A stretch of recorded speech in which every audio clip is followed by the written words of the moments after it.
Hello guys, welcome back to my channel Soulful Tarot 777. ಇವತ್ತಿನ topic ಬಂದು third person, third party situation ಏನಿದೆ ಅಂತ check ಮಾಡೋಣ. Video start ಮಾಡೋಕ್ಕೂ ಮುಂಚೆ ಇನ್ನೂ ಯಾರೆಲ್ಲ ನನ್ನ ಚಾನಲ್ನ ಸಬ್ಸ್ಕ್ರೈಬ್ ಮಾಡ್ಕೊಳ್ದೆ ನೋಡ್ತಾ ಇದ್ದೀರಾ, ದಯವಿಟ್ಟು ಸಬ್ಸ್ಕ್ರೈಬ್ ಮಾಡ್ಕೊಂಡು ನೋಡಿ. ಹಾಗೆ ಲೈಕ್ ಮಾಡಿ, ಶೇರ್ ಮಾಡಿ, ಕಮೆಂಟ್ ಮಾಡಿ. ಕನ್ಫ್ಯೂಷನ್ಸ್ ಇದೆ, ಕ್ಲಾರಿಟಿ ಬೇಕು, ಪರ್ಸನಲ್ ರೀಡಿಂಗ್ಸ್ ಬೇಕು ಅಂತಂದ್ರೆ ಡಿಸ್ಕ್ರಿಪ್ಷನ್ ಬಾಕ್ಸ್ ಅಲ್ಲಿ ಹಾಗೂ ವಿಡಿಯೋ ಟೈಟಲ್ ಅಲ್ಲಿ ನಂಬರ್ನ ಮೆನ್ಷನ್ ಮಾಡಿರ್ತೀನಿ. ಆ ನಂಬರ್ಗೆ ನೀವು ವಾಟ್ಸ್ಆಪ್ ಅಥವಾ ಕಾಲ್ ಮಾಡಿ ರೀಡಿಂಗ್ ನ ಬುಕ್ ಮಾಡ್ಕೊಳ್ಬಹುದು. ಅಲ್ಲಿ ನೀವು ಕ್ಲಾರಿಟಿನ ಪಡ್ಕೊಳ್ಬಹುದು. ಅಂಡ್ ಇದು ಜನರಲ್ ರೀಡಿಂಗ್ ಆಗಿರುತ್ತೆ. ಥರ್ಡ್ ಪರ್ಸನ್ ಇದಾರೆ ಅಂತ ನಿಮ್ಗೆ ಕ್ಲಾರಿಟಿ ಇತ್ತು ಅಂತಂದ್ರೆ ಮಾತ್ರ ನೋಡಿ, ಇಲ್ಲ ಅಂತಂದ್ರೆ ನೋಡಕ್ ಹೋಗ್ಬೇಡಿ. ಓಕೆನಾ? ನಿಮಗ್ ನೀವು ಈ ವಿಡಿಯೋಗೆ ಫಿಟ್ ಮಾಡ್ಕೊಂಡು ನೋಡ್ಬೇಡಿ. ಓಕೆನಾ? ಯೂನಿವರ್ಸ್ ನನ್ಗೆ ಇಲ್ಲಿ ಕ್ಲಾರಿಟಿ ಕೊಡಿ. ನನ್ನ ವ್ಯೂವರ್ಸ್ ಅವರ ಲೈಫ್ ಅಲ್ಲಿ ಯಾರಾದ್ರೂ ಥರ್ಡ್ ಪರ್ಸನ್ ಇದ್ದಾರೆ ಅಂತಂದ್ರೆ ಅವರ ಎನರ್ಜಿ ಏನಿದೆ ಅಂಡ್ ಸಿಚುವೇಶನ್ ಏನಿದೆ ಇವರ ಪರ್ಸನ್ ಜೊತೆಲಿ ಅಂತ ತಿಳಿಸಿ.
ಓಕೆ, ಇಲ್ಲಿ ಫಸ್ಟಿಗೆ ಥರ್ಡ್ ಪಾರ್ಟಿ ಸಿಚುವೇಶನ್ ನೋಡೋದಾದ್ರೆ,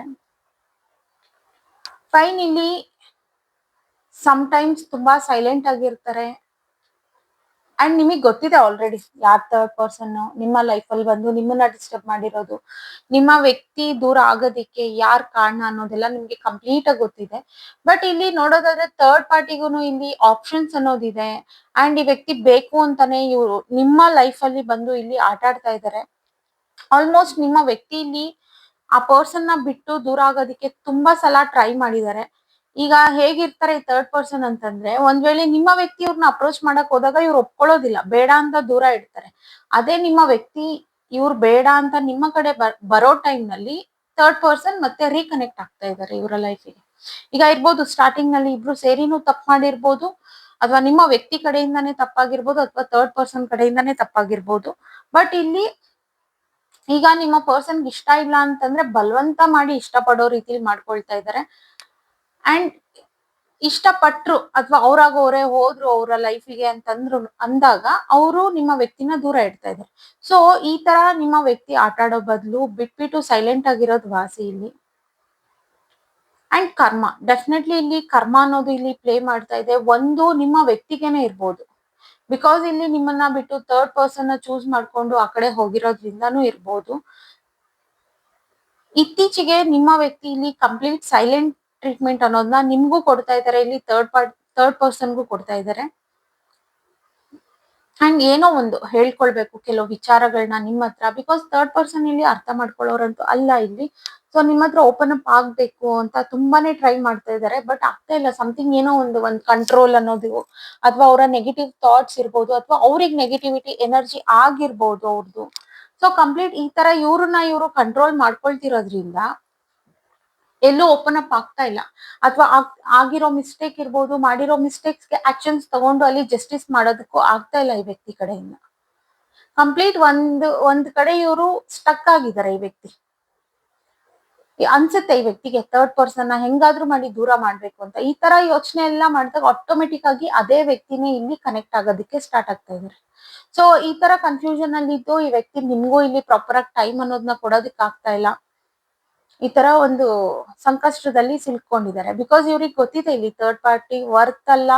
ಅಂಡ್ ಥರ್ಡ್ ಪಾರ್ಟಿ ಕಡೆಯಿಂದ ಇವರು ಪ್ರಾಬ್ಲಮ್ಸ್ ನ ಫೇಸ್ ಮಾಡ್ತಾ ಇದ್ದಾರೆ.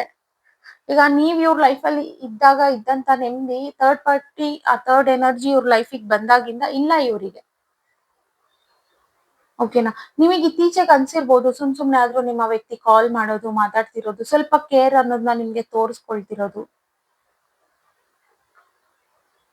ಈ ತರ ನಿಮ್ಗೂ ಕಾಣಿಸ್ತಿದೆ. ಬಟ್ ಇಲ್ಲಿ ಕಂಪ್ಲೀಟ್ ಸ್ವಲ್ಪ ಸೈಲೆಂಟ್ ಟ್ರೀಟ್ಮೆಂಟ್ ಅನ್ನೋದು ಇದೆ ಅಂಡ್ ಕರ್ಮ ಅನ್ನೋದು ಇಲ್ಲಿ ಪ್ಲೇ ಮಾಡ್ತಾ ಇದೆ.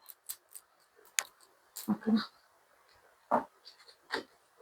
ಯೂನಿವರ್ಸ್ ಇಲ್ಲಿ ಕ್ಲಾರಿಫೈ ಮಾಡಿ.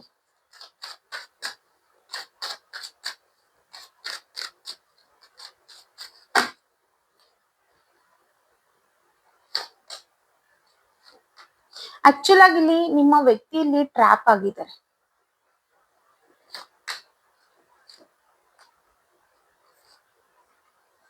ಥರ್ಡ್ ಪರ್ಸನ್ ವಿಚಾರದಲ್ಲಿ ಟ್ರ್ಯಾಪ್ ಆಗಿದ್ದಾರೆ. ಇಲ್ಲಿ ಥರ್ಡ್ ಪರ್ಸನ್ಗೆ ಆಪ್ಷನ್ಸ್ ಇದೆ, ಅವರ ಲೈಫ್ ಚೆನ್ನಾಗೇ ಇದೆ, ಬಟ್ ಇಲ್ಲಿ ಕಷ್ಟ ಪಡ್ತಿರೋದು ನಿಮ್ಮ ವ್ಯಕ್ತಿನೇ.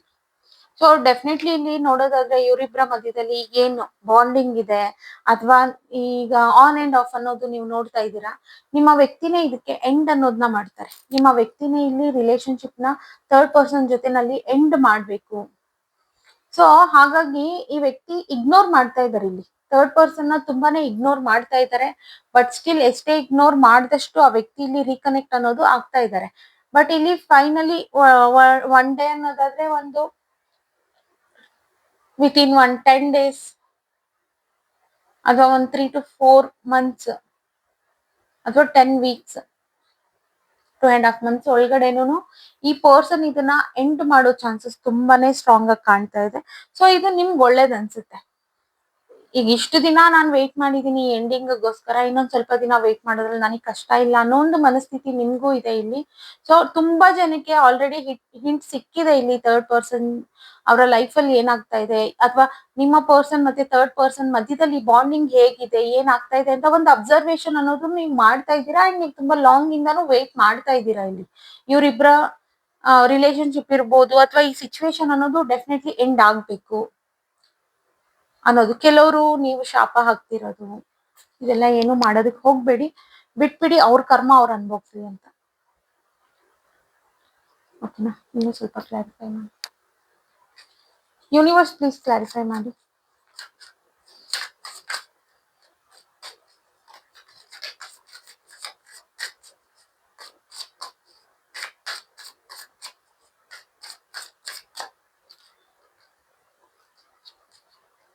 ಆಕ್ಚುಲಿ ನಿಮ್ಮ ವ್ಯಕ್ತಿ ಕಡೆಯಿಂದ ನಿಮಗೆ ಆಗಿದ್ದು ಮೋಸನೇ. ಬಟ್ ನಿಮಗೆ ನಿಮ್ಮ ವ್ಯಕ್ತಿ ಬೇಕು, ಹಾಗಾಗಿ ನೀವು ಇದನ್ನೆಲ್ಲ ಸಹಿಸ್ಕೊಂಡಿದ್ದೀರಾ. ಅವ್ರು ಏನ್ ವಾಕ್ ಅವೇ ಮಾಡಿದ್ದಾರೆ ಹಾಗೆ ಬರ್ಬೇಕು ಅಂತ. ಡೆಫಿನೆಟ್ಲಿ ನಿಮ್ಮ ವ್ಯಕ್ತಿ ಅಥವಾ ನಿಮಗ್ ಮದ್ವೆ ಆಗಿದೆ ಅಂತಂದ್ರೆ ಫ್ಯಾಮಿಲಿ ಕಡೆನೆ ಬರ್ತಾ ಇದ್ದಾರೆ ಥರ್ಡ್ ಪರ್ಸನ್ ನ ಬಿಟ್ಟು. ಅಂಡ್ ಲವ್ ರಿಲೇಶನ್ಶಿಪ್ ಇತ್ತು ಅಂತಂದ್ರೂ ಅದು ಸಹ ಫ್ಯಾಮಿಲಿನೇ ಅಲ್ವಾ. ಈಗ ಮ್ಯಾರೇಜ್ ಕಮಿಟ್ಮೆಂಟ್ ಅಂದ್ರೆ ಒಂದ್ ನೆಕ್ಸ್ಟ್ ಲೆವೆಲ್ ತಗೊಂಡ್ ಹೋಗ್ಬೇಕು ಈ ರಿಲೇಶನ್ಶಿಪ್ ನ ಅನ್ನೋದನ್ನು ಸಹ ಅವ್ರು ಯೋಚನೆ ಮಾಡ್ತಾ ಇದ್ದಾರೆ ಇಲ್ಲಿ. ಬಿಕಾಸ್ ಇಲ್ಲಿ ಅನ್ನಿಸ್ತಿದೆ ಈಗ ಕಂಪೇರಿಂಗ್ ಮಾಡ್ಕೊಳ್ತಿದ್ದಾರೆ. ನೀವ್ ಹೇಗೆ, ಅವರ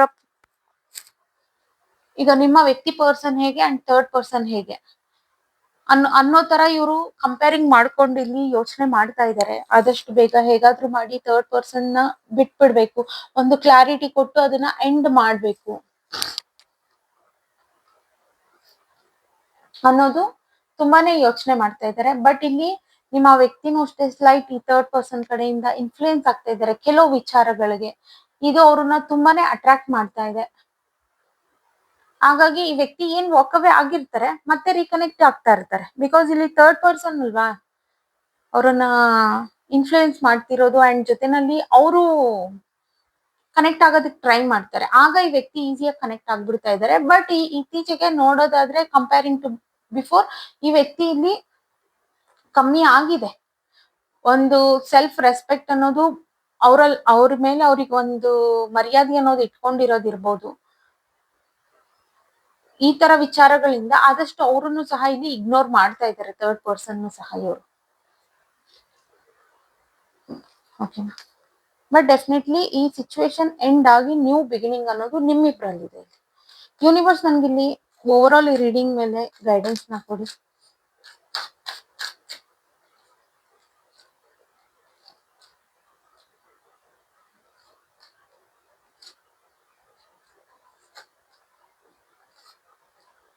ಅಂಡ್ ತುಂಬಾ ಜನ ಇಲ್ಲಿ ನೀವ್ ಏನ್ ಮಾಡಿರ್ತೀರಾ ಅಂತಂದ್ರೆ ಈ ತರ ಎಲ್ಲಾ ಕನೆಕ್ಟ್ ಆಗಿದ್ದಾರೆ ಅಂತಂದಾಗ ನೀವೇ ಬಿಟ್ಕೊಟ್ಬಿಟ್ಟಿರ್ತೀರಾ ತುಂಬಾ ಜನ. ಅದೇ ಮೇನ್ ಮಾಡೋ ತಪ್ಪು ಇಲ್ಲಿ. ಬಟ್ ಏನಂತಂದ್ರೆ ಅದು ಏನ್ ಆಗ್ತಿದೆ ಏನು ಅಂತ ಕಂಪ್ಲೀಟ್ ಆಗಿ ತಿಳ್ಕೊಂಡು ಒಂದ್ ಮೆಚೂರ್ ಆಗಿ ನೀವು ಬಿಹೇವ್ ಮಾಡೋದಕ್ ಸ್ಟಾರ್ಟ್ ಮಾಡಿದ್ರೆ ಡೆಫಿನೆಟ್ಲಿ ಇಲ್ಲಿ ಯಾರು ಹೋಗೋದಿಲ್ಲ. ಬಟ್ ಇಲ್ಲಿ ಎಮೋಷನಲಿ ಬ್ಲಾಕ್ ಮೇಲ್ ಮಾಡೋದು ನಿಮ್ಮ ಪರ್ಸನ್ ನ, ಅಥವಾ ಅವ್ರು ಸಿಕ್ತಾಗೆಲ್ಲ ಅದೇ ಟಾಪಿಕ್ ನ ತೆಗೆದು ಅಳೋದು, ಒಂದ್ ಕಂಪ್ಲೀಟ್ ಪ್ರಾಕ್ಟಿಕಲ್ ಆಗಿ ನೋಡೋದೇ ಇಲ್ಲ. ಬಿಕಾಸ್ ಒಂದ್ ಹೇಳೋದಂತಂದ್ರೆ ಈಗ ನಿಮ್ ಲೈಫ್ ಅಲ್ಲೂ ಆಗಿರುತ್ತೆ ಈ ತರ ಸಿಚುವೇಶನ್ಸ್. ಅಥವಾ ಈಗ ಪಾಸ್ಟ್ ಅಲ್ಲಿ ಒಬ್ರು ಮೋಸ ಮಾಡಿ ಹೋಗಿರ್ತಾರೆ. ಸೊ ಆ ತರ ಇದ್ದಾಗ ನಿಮ್ಮ ಮೈಂಡ್ ಸೆಟ್ ಎಲ್ಲ ನೀವೇ ಕಂಪೇರ್ ಮಾಡ್ಕೊಂಡಿರ್ತೀರ. ಈಗ ಪಾಸ್ಟ್ ಅಲ್ಲಿ ಮಾಡಿರೋಂತ ವ್ಯಕ್ತಿಗೂ ಈಗ ನಿಮ್ಮ ಲೈಫ್ ಅಲ್ಲಿ ಇರುವಂತ ವ್ಯಕ್ತಿಗೂನು ನೀವೇ ಕಂಪೇರ್ ಮಾಡ್ಕೊಂಡು ಈ ಸಿಚುವೇಶನ್ ನ ತಗೊಂಡ್ ಬಂದ್ಬಿಟ್ಟಿರ್ತೀರ. ಸೊ ನಾನ್ ಎಲ್ರಿಗೂ ಹೇಳೋದಷ್ಟೇ, ಆದಷ್ಟು ಪಾಸಿಟಿವ್ ಆಗಿ ಥಿಂಕ್ ಮಾಡ್ಬೇಕು. ಓಕೆ, ನಮ್ ಕಣ್ಮುಂದೆ ಅಲ್ಲಿ ತಪ್ಪೇ ನಡೀತಿದ್ರು ಅದನ್ನ ನಾವು ಪಾಸಿಟಿವ್ ಆಗಿ ಥಿಂಕ್ ಮಾಡೋದಕ್ಕೆ ಸ್ಟಾರ್ಟ್ ಮಾಡಿದಾಗ ಅದು ಸ್ಟಾಪ್ ಆಗುತ್ತೆ. ಆ ಸಿಚುವೇಶನ್ ಅನ್ನೋದು ರಿಪೀಟೆಡ್ಲಿ ಬರೋದಿಲ್ಲ. ಎಲ್ಲಾರು ತುಂಬಾ ಜನ ಕೇಳ್ತೀರಾ, ಒಂದು ಒಂದ್ ಪ್ರಾಬ್ಲಮ್ ಸಾಲ್ವ್ ಆಗಿ ಒಂದಿಷ್ಟು ದಿನ ಚೆನ್ನಾಗಿರುತ್ತೆ, ಮತ್ತೆ ರಿಪೀಟ್ ನಡೀತಾನೆ ಇರುತ್ತೆ ಅಂತ. ಯಾಕೆ ಅಂತಂದ್ರೆ ನಿಮ್ ಯೋಚನೆ ನೀವೇ ಕಂಪೇರ್ ಮಾಡ್ಕೊಳ್ತಿರ್ತೀರ. ಈಗ ಪಾಸ್ಟ್ ಇಸ್ ಪಾಸ್ಟ್ ಅಂತ ಯಾರು ಬಿಟ್ಬಿಡೋದಿಲ್ಲ. ಆ ಪಾಸ್ಟ್ ಬಗ್ಗೆನೇ ಥಿಂಕ್ ಮಾಡ್ತಾ ಇರ್ತೀರ. ಅದೇ ಮೇನ್ ಮಿಸ್ಟೇಕ್ ಇಲ್ಲಿ. ಓಕೆನಾ? ಅಂಡ್ ಇಲ್ಲಿ ಕೆಲವರು ನಿಮ್ಮ ವ್ಯಕ್ತಿ ಬಗ್ಗೆ ಈ ತರ ಎಲ್ಲ ಇದ್ರೂನು ನೀವು ಬೇರೆಯವ್ರ ಕಡೆಯಿಂದ ಇಲ್ಲಿ ಇನ್ಫ್ಲೂಯೆನ್ಸ್ ಅನ್ನೋದನ್ನ ಆಗ್ತಾ ಇದೀರ. ಒಂದು ನಿಮ್ಮ ಫ್ಯಾಮಿಲಿ ಕಡೆಯಿಂದ ಇರ್ಬೋದು, ಅಥವಾ ನಿಮ್ಮ ಫ್ರೆಂಡ್ಸ್ ಹತ್ರ ನೀವು ಓವರ್ ಆಗಿ ಶೇರ್ ಮಾಡ್ಕೊಂಡಿದ್ದೀರಾ ಈ ವಿಚಾರವಾಗಿ. ಹಾಗಾಗಿ ಅವರು ನಿಮ್ಮನ್ನ ಇನ್ಫ್ಲೂಯೆನ್ಸ್ ಮಾಡ್ತಿರ್ಬೋದು. ಬಟ್ ನಾನ್ ಹೇಳೋದ್ ಏನು ಅಂತಂದ್ರೆ, ಇಲ್ಲಿ ಯಾರೋ ಬಂದು ಹೇಳಿ ನೀವು ಡಿಸ್ಕಸ್ ಮಾಡಿ ಇಲ್ಲಿ ಡಿಸೈಡ್ ಮಾಡೋದಕ್ಕಿಂತ ಅಲ್ಲಿ ಇರ್ಬೇಕಾಗಿರೋರು ನೀವು ನಿಮ್ಮ ಪರ್ಸನ್ ಜೊತೆನಲ್ಲಿ ನೀವ್ ಥಿಂಕ್ ಮಾಡಿ ನೀವ್ ಡಿಸೈಡ್ ಮಾಡಿ. ಆಗ ಲೈಫ್ ಚೆನ್ನಾಗಿರುತ್ತೆ. ಓಕೆನಾ? ಓಕೆ ಗೈಸ್, ಇವತ್ತಿನ ರೀಡಿಂಗ್ ಇಷ್ಟೇ. ಇನ್ನು ಯಾರೆಲ್ಲ ನನ್ನ ಚಾನೆಲ್ ನ ಸಬ್ಸ್ಕ್ರೈಬ್ ಮಾಡ್ಕೊಳ್ದೆ ನೋಡ್ತಾ ಇದ್ದೀರಾ, ದಯವಿಟ್ಟು ಸಬ್ಸ್ಕ್ರೈಬ್ ಮಾಡ್ಕೊಂಡು ನೋಡಿ. ಹಾಗೆ ಲೈಕ್ ಮಾಡಿ, ಶೇರ್ ಮಾಡಿ, ಕಮೆಂಟ್ ಮಾಡಿ. ಕನ್ಫ್ಯೂಷನ್ಸ್ ಇದೆ, ಕ್ಲಾರಿಟಿ ಬೇಕು, ಪರ್ಸನಲ್ ರೀಡಿಂಗ್ಸ್ ಬೇಕು ಅಂತಂದ್ರೆ ಡಿಸ್ಕ್ರಿಪ್ಷನ್ ಬಾಕ್ಸ್ ಅಲ್ಲಿ ಹಾಗೂ ವಿಡಿಯೋ ಟೈಟಲ್ ಅಲ್ಲಿ ನಂಬರ್ ನ ಮೆನ್ಷನ್ ಮಾಡಿರ್ತೀನಿ. ಆ ನಂಬರ್ಗೆ ನೀವು ವಾಟ್ಸ್ಆಪ್ ಅಥವಾ ಕಾಲ್ ಮಾಡಿ ರೀಡಿಂಗ್ಸ್ ನ ಬುಕ್ ಮಾಡ್ಕೊಳ್ಬಹುದು. ಅಲ್ಲಿ ನೀವು ಕ್ಲಾರಿಟಿನ ಪಡ್ಕೊಳ್ಬಹುದು. ಅಂಡ್ ಇದು ಜನರಲ್ ರೀಡಿಂಗ್ ಆಗಿರುತ್ತೆ. ರೆಸೊನೇಟ್ ಆದ್ರೆ ಮಾತ್ರ ತಗೊಳ್ಳಿ, ಇಲ್ಲಾಂದ್ರೆ ಬಿಟ್ಬಿಡಿ. ಫೋರ್ಸ್ಫುಲಿ ನಿಮ್ಮನ್ನ ನೀವು ಈ ರೀಡಿಂಗ್ ಗೆ ಫಿಟ್ ಮಾಡ್ಕೊಂಡು ನೋಡ್ಬಿಡಿ. ಈಗ ಕೆಲವ್ರಿಗೆ ಗೊತ್ತೇ ಇರೋದಿಲ್ಲ, ಏನೋ ಒಂದ್ ಸಣ್ಣ ಬಿಹೇವಿಯರ್ ನಲ್ಲಿ ಇರ್ತಾರೆ ನಿಮ್ಮ ಪರ್ಸನ್, ಅಥವಾ ಟೈಮ್ ಕೊಡ್ದಿಲ್ದಿರಾನೋ ಏನೋ ಬ್ಯುಸಿ ಆಗಿರ್ತಾರೆ, ಅಥವಾ ಆನ್ಲೈನ್ ಬಂದ್ ಹೋಗ್ಬಿಟ್ಟಿರ್ತೀವಿ. ನೀವು ಅಷ್ಟಕ್ಕೆ ಥರ್ಡ್ ಪಾರ್ಟಿ ಇದಾರೆ ಅಂತೆಲ್ಲ ಥಿಂಕ್ ಮಾಡೋದಕ್ಕೆ ಹೋಗ್ಬಿಡಿ. ಓಕೆನಾ? ಥರ್ಡ್ ಪಾರ್ಟಿ ಕನ್ಫರ್ಮ್ ಆಗಿದ್ದಾರೆ, ಅಥವಾ ಅವ್ರ ಹೆಸರು ಅಥವಾ ಅವ್ರ ಫೋಟೋ ಇನ್ನೇನೋ ನೀವು ನೋಡಿರ್ತೀರಾ, ನಿಮ್ಗೆ ಗೊತ್ತಾಗಿರುತ್ತೆ, ನಿಮ್ಮಿಬ್ರ ಮಧ್ಯದಲ್ಲಿ ಈ ವಿಚಾರವಾಗಿ ಜಗಳ ಬಂದಿರುತ್ತೆ. ಆ ತರ ಇರೋರು ಮಾತ್ರನೇ ಥರ್ಡ್ ಪಾರ್ಟಿ ಸಿಚುವೇಶನ್ ಬಗ್ಗೆ ನೀವು ವಿಡಿಯೋನ ನೋಡಿ. ಓಕೆನಾ? Thank you guys, bye.